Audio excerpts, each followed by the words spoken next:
L'imitation de Jésus-Christ, livre 3e, chapitre 14. Qu'il faut considérer les secrets jugements de Dieu, de peur de tirer vanité des bonnes œuvres.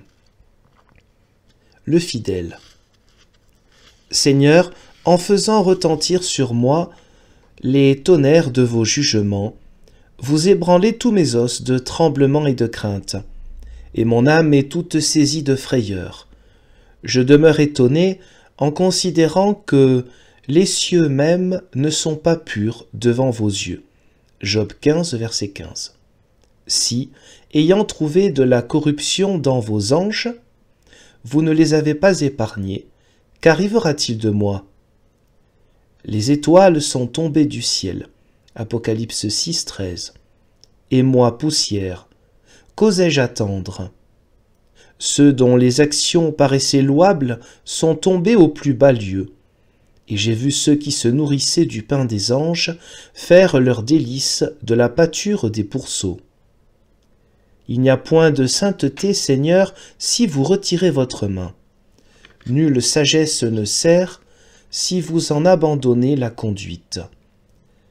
Nulle force ne se soutient si vous cessez de la conserver. Nulle chasteté n'est en assurance si vous ne la protégez. Nulle vigilance humaine ne peut servir sans votre sainte garde. En effet, laissés à nous-mêmes, nous tombons et nous périssons. Mais quand vous nous visitez, nous nous relevons et nous vivons. Car nous sommes inconstants, mais vous nous affermissez. Nous sommes tièdes, mais vous nous embrasez. Oh, que je dois avoir d'humbles et de bas sentiments de moi-même, que j'ai bien lieu de compter pour rien le peu de bien qui semble être en moi.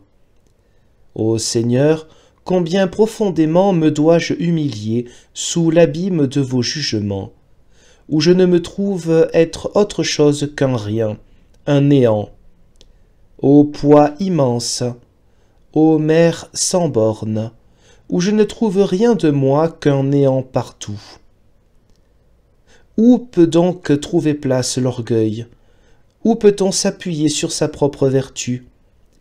Toute vaine gloire est engloutie dans la profondeur de vos jugements sur moi. Qu'est-ce que l'homme devant vous? L'argile osera-t-elle s'enfler d'orgueil contre celui qui la met en œuvre? Ésaïe 29, 16. Comment peut s'élever pour de vaines louanges celui dont le cœur est vraiment soumis à Dieu? Le monde entier ne saurait inspirer le moindre sentiment d'orgueil à celui que la vérité s'est assujettie.